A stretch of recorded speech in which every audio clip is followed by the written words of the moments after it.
Halo semuanya, perkenalkan nama aku Aurea Nora Purnama dengan NIM 0730 025 0046. Saya dari Teknik Pertambangan Universitas Trisakti. Lalu saya di sini akan mempresentasikan tentang batuan beku. Nah, batuan beku itu apa sih? Jadi, batuan beku itu batuan beku terbentuk dari magma yang mendingin dan membeku dengan atau tanpa proses kristalisasi. Nah, magma ini berasal dari lelehan silikat terjadi di dalam bumi yang naik ke permukaan melalui lekahan atau pipa gunung api. Nah, magma yang keluar ke permukaan disebut lava dan membentuk batuan beku eksklusif atau vulkanik. Sedangkan magma yang membeku di dalam bumi membentuk batuan beku intrusif atau plutonik. Nah, proses pembentukan magma terjadi akibat kenaikan temperatur, penurunan tekanan, atau perubahan komposisi sebagian besar batuan beku terbentuk di bawah permukaan kerak bumi. Jadi intinya batuan beku itu dia dari magma yang mendingin dan membeku dan juga batuan beku ini terbagi menjadi dua yaitu batuan beku ekstrusif dan juga batuan beku intrusif. Nah, batuan beku ekstrusif ini dia membeku saat di luar permukaan bumi, lalu yang batuan beku intrusif yaitu membeku saat di dalam bumi.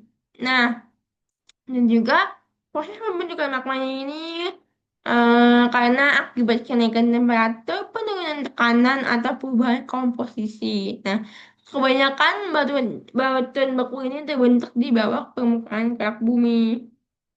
Lalu batuan beku juga dibedakan menjadi dua, yaitu batuan beku non fragmental dan juga batuan beku fragmental atau piroklastik. Nah, batuan beku non fragmental ini biasanya berupa batuan intrusif atau aliran lava yang tersusun oleh kristal mineral. Lalu batuan beku fragmental atau batuan beku piroklastik, jadi ini bagian dari batu vulkanik hasil pecahan material letusan. Nah, sebelum kita mulai ke dalam deskripsi batuan beku, nah ini dapat diperhatikan kalau misal mau membuat deskripsi batuan beku itu kita harus memperhatikan dari warna, struktur, tekstur, bentuk kristal dan juga komposisi mineral. Nah, yang pertama itu kita akan membahas dengan warna batuan. Nah, dalam warna batuan ini sangat penting karena itu merupakan aspek pertama yang diperhatikan karena dapat menunjukkan komposisi kimia batuan. Nah, berdasarkan warnanya, batuan beku itu dikelompokkan ke dalam kelompok warna yang utama. Nah, warna ini tuh yang pertama adalah warna cerah, itu menunjukkan sifat asam, warna gelap ke hitam bersifat intermediate, lalu warna hitam kehijauan menunjukkan sifat basah, sedangkan warna hijau kelam termasuk batuan ultra basah. Lalu di sini selanjutnya ada tekstur batuan. Tekstur batuan beku merupakan penampakan batuan dalam skala besar yang berkaitan erat dengan waktu dan lingkungan pembentukannya. Struktur yang umum dijumpai meliputi itu ada masif, jointing, sirkular. Lalu sirkular juga dibedakan menjadi polian, pemulisan, aliran, dan juga masih banyak lagi. Nah, lalu ada tekstur batuan. Tekstur batuan itu ditentukan oleh kristalinitas, granularitas, dan juga bentuk kristal. Nah, jenis tekstur yang meliputinya itu ada gelas. Nah, yang tidak berkristal. Avanitik ini dia berbutir halus, lalu vanaditik ini berbutir kasar dan dapat dilihat langsung. Lalu serta polifilitik dengan dua ukuran kristal dominan serta piroklastik yang tersusun dari fragmen material vulkanik. Nah, kan tadi tekstur batuan beku itu ditentukan oleh kristalinitas, granularitas, dan juga bentuk kristal kan. Nah, kita akan membahas tentang tingkat kristalisasi. Nah, tingkat kristalisasi ini menunjukkan perbandingan antara massa kristal dan massa gelas batu-batuan. Derajat kristalisasi dibedakan menjadi holokristalin, lalu hiperkristalin, dan juga halohyalin. Nah, jadi yang pertama itu ada holokristalin itu dia itu seluruhnya tersusun oleh kristal. Kalau hipokristalin dia itu tersusun oleh kristal dan massa gelas. Lalu halohyalin dia itu tersusun oleh semua massa gelas. Dan masih di teks batuan, yang keduanya ada granularitas menunjukkan pada ukuran butir kristal mineral di dalam batuan beku. Ternyata ini terbagi menjadi dua, yaitu apanitik dan juga vanillik. Apanitik itu dia itu tidak dapat dibedakan dengan mata telanjang karena dia itu kristal sangat halus. Lalu kalau vanillik dia ini bisa dibedakan satu sama lain tanpa alat bantu. Jadi dia itu masih bisa dilihat dengan mata telanjang.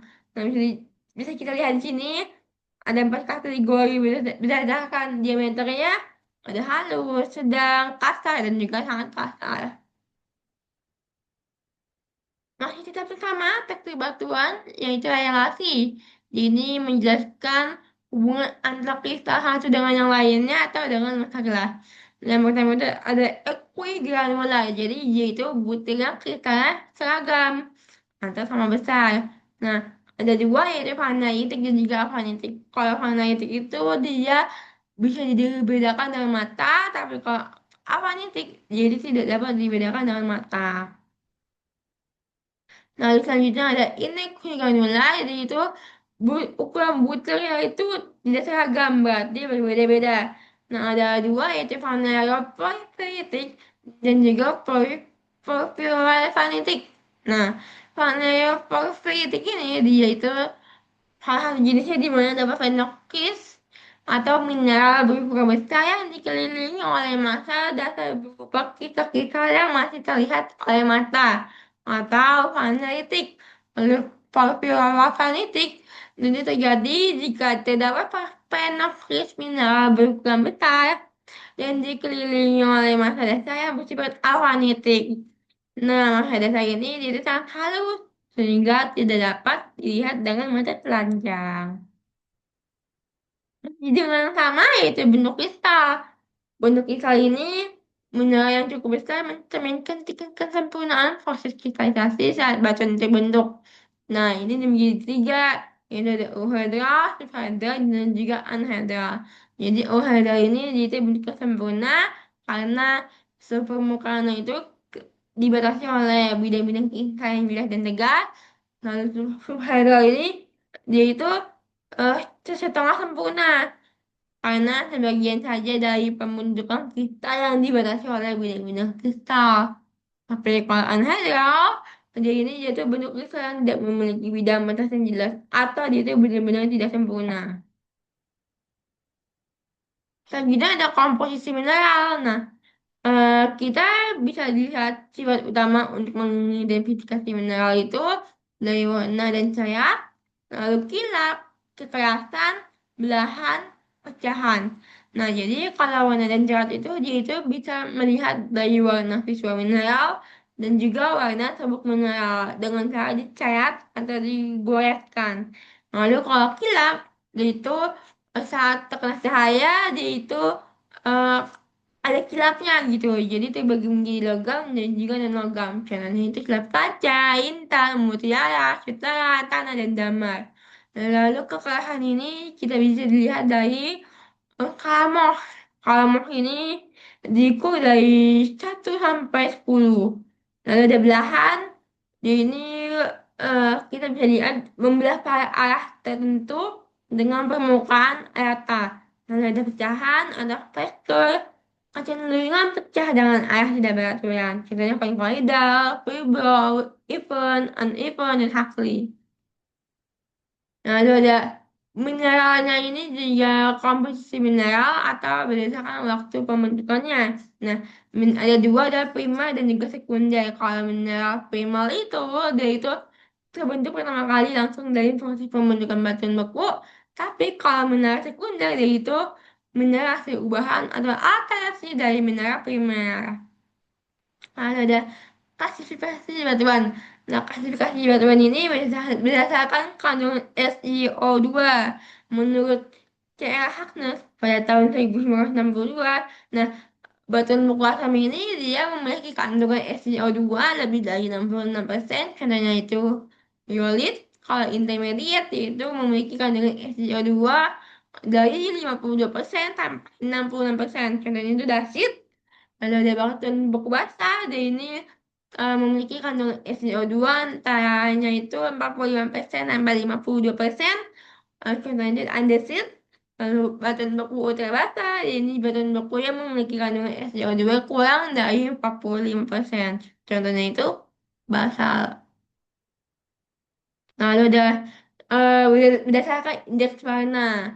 Nah, yang pertama ini ada batuan beku holofelsik, jadi ini indeks warnanya kurang dari 10%. Lalu ada felsik, jadi ini indeks warnanya itu 10% sampai 40%. Lalu ada mafelsik, batuan bekunya ini dengan indeks warna 40% sampai 70%. Lalu mafik, batuan bekunya ini indeks warnanya lebih dari 70%.